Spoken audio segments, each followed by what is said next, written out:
Good evening, everybody. This is Professor Hill, and this is a brief video for our class, Ethics 2306 at St. Philip's College. Today's Tuesday, the 13th of June, 2017, and we have the next assignment due on Thursday, the 15th. That's the case of John the Paramedic. And as you've read chapters 1 and chapter 2 in our book, Doing Ethics by Louis Vaughan, you had to begin to wrestle with some of the philosophical concepts that he lays out and he wants you to bring to bear when you start to begin to talk about case studies like John the Paramedic. Now, there's some people that are going to be, and I've already seen posts, people are going to defend what John did. Other people are going to say, no, listen, what he did was wrong. I want us to give our reasons why we think what he did was either right or wrong. But then also, I want us to begin to think about where that standard comes from. If we're using a standard and applying it in this case, the source, the fundamental grounding of our beliefs about good and bad, right and wrong, with the definition of morality, we want to talk about where those things come from. Now, as we've seen, there's a big break between objectivism, which says that there are some moral principles that apply to everybody, all the time, and every place. Things are objectively true or false, and that there's this rule or principle that applies to everybody. There are some moral rules that apply to everyone. We'll see later, when we get into chapters 4, 5, and 6, that we're going to see as a block, and we begin to talk about non-consequentialism or deontology. There's going to be philosophers that say, look, there are these principles, there are these rules that apply to everybody, such as, just to give an example, such as lying. Lying is always wrong. And they're just going to say it doesn't matter what the circumstances are, doesn't matter what the cultural context is, doesn't matter when this happened or where this happens, lying is always wrong. That's an example of a moral principle that some people think applies to everybody, all the time, everywhere. Now, on the other side of that, as we've seen in chapter 2, is relativism. And in the book, he spends a lot of time talking about cultural relativism. Now, there's a distinction that he doesn't make between moral relativism and cultural relativism, and I want to talk just for a second about that, because cultural relativism is an observation. Remember, we talked about descriptive ethics. It's an observation that cultures are different from place to place, and even single cultures from time to time. They evolve over time. They have shifting values, and in fact, it's not surprising to us that as you travel around the world and you go from one country to another, one culture to another, that you find that they're quite different. They not only have different clothing and music and languages, they also have different religions, and they have different moral structures, different moral frameworks. What people believe is good and bad, right and wrong, just flat different from culture to culture. Now, if you want to extrapolate from that, which our author does, Louis Vaughan, and say that if you're building a moral framework around this, he switches right to moral relativism, and he pins that to cultural relativism, and he outlines some of the big problems that are present with moral relativism. For today, all I want to say is on the relativistic side of things, I want to back up to the sense about culture being the source of our values. They mention values in chapter 1, and they give a brief definition that these are just the things we think are most important. These are things that we attach value and meaning to. But there's different types of value. And if we're going to talk about cultural values, I want to make sure that we start that conversation with just a brief description about value. And there's two things I want to make about this. One is that, first of all, there's different types of value. Now, the book makes this distinction between extrinsically and intrinsically valuable things. And there's a problem there But let me just back up and start with value. Because look, here's some things to show you the different types of value that we have. Well, first of all, some things have monetary value, like that dollar bill, right? It's money. It's a symbol. It's worth $1. And every dollar is interchangeable with every other dollar. That's what they call they're fungible, meaning that they're both worth exactly the same amount, $1. Now, there's different types of value, though. There's monetary value, but there's also, like, aesthetic value. Like, you see these paintings over my shoulder here. The beauty there has value to me. And that's a different type of value. Do they have monetary value? Sure. But they also have this kind of aesthetic quality which I value, which is different than, for example, than historic value. Now, see here, this is actually a fossil of some trilobites. They are actually, believe it or not, over 250 million years old. Isn't that fascinating? Anyway, this is a fossil of them, and there is historic value in this fossil of these little tiny creatures from hundreds of millions of years ago. But that type of value also can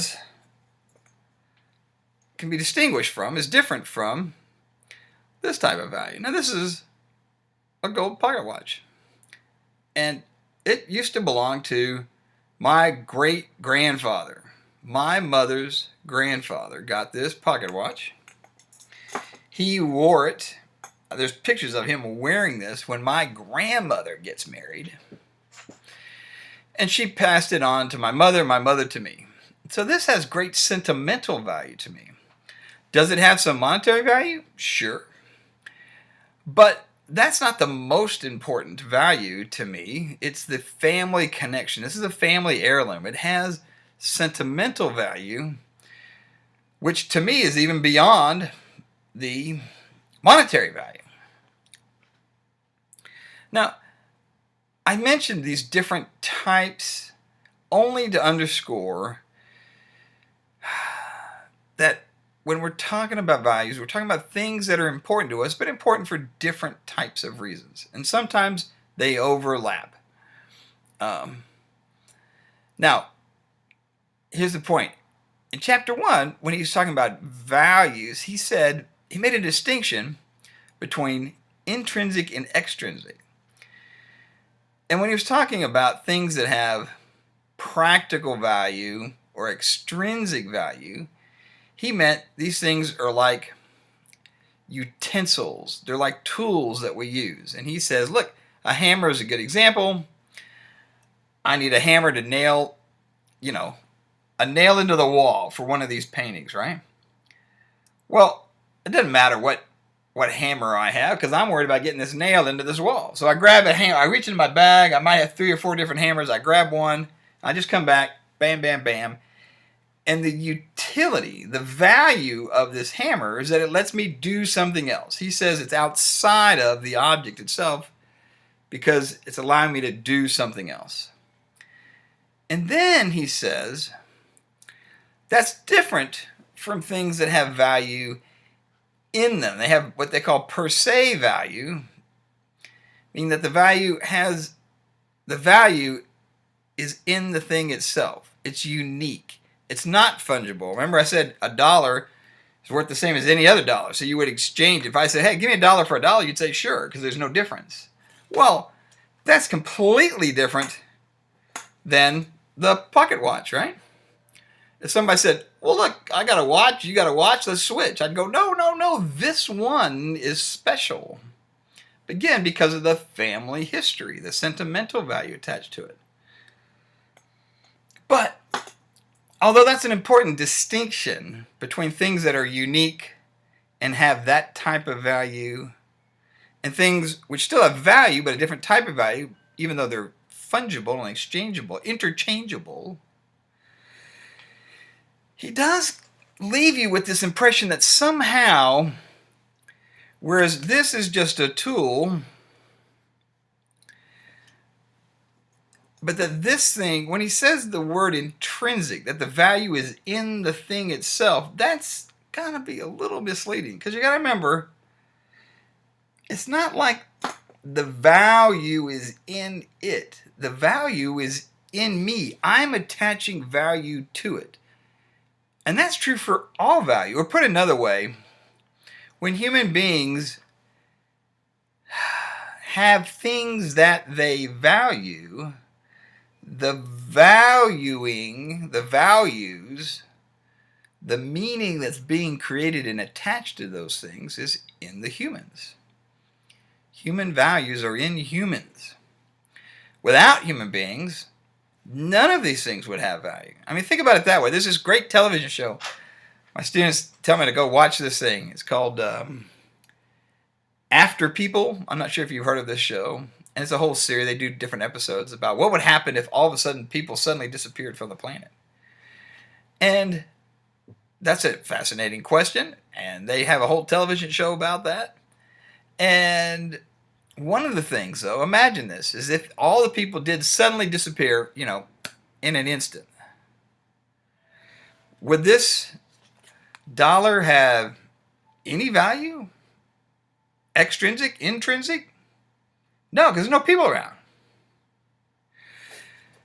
These things would still exist, the fossil of this ancient trilobite,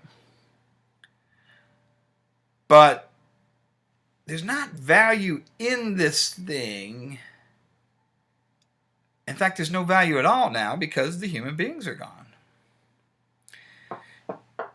Even the watch would still be sitting on the shelf, but it wouldn't not just not have any sentimental value, it wouldn't have any monetary value, it wouldn't have any value at all. It'd just be an object floating in space. Now, that's worth thinking about, especially as we're talking about values and cultural values and how culture shapes values and shapes us.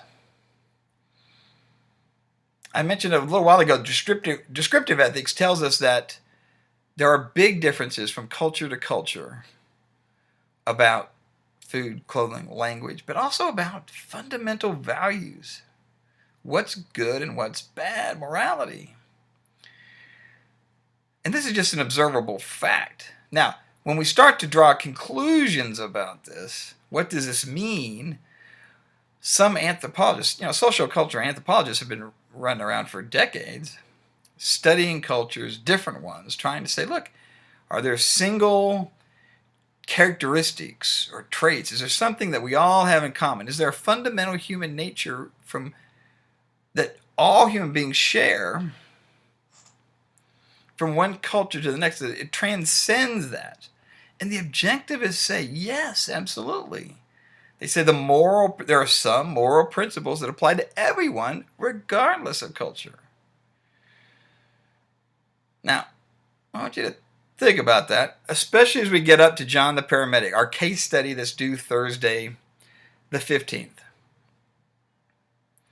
I'll come back tomorrow and talk a little bit more about the objectivist side of this.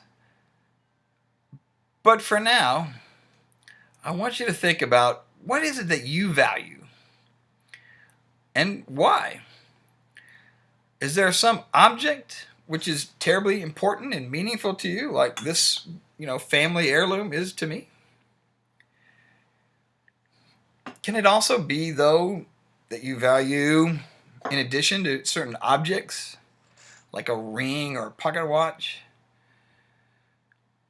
also people, ideas, values? This is the self-reflection piece that I mentioned at the very beginning of the class that I want us to spend some time on now that we're here, now that we're talking about John the Paramedic, now that we're talking about something that if you think it's right or you think it's wrong, I want you to think about why. What is it in you that led you to that judgment, to that decision? Is it the application of a moral principle or norm? Is it certain values that you were raised with, taught to believe in, that shaped you? I can tell you, I have an 11-year-old son. I spend a lot of time trying to inculcate a certain set of values into him. It's not easy because I know there's lots of other people out there that are also trying to shape and form him with a certain set of values, some of which I agree with and some of which I don't. But it's also true that he's growing up, my 11-year-old son, in a culture, in a certain time and place, in Texas in 2017. And that comes with, that context comes with certain values. So, lots to think about. But turn these questions in on yourself first and then apply them to our case. Again, don't forget that thing is due Thursday night. Spend some time looking at the textbook, reading, thinking, writing, submitting that, commenting on the contributions of your classmates.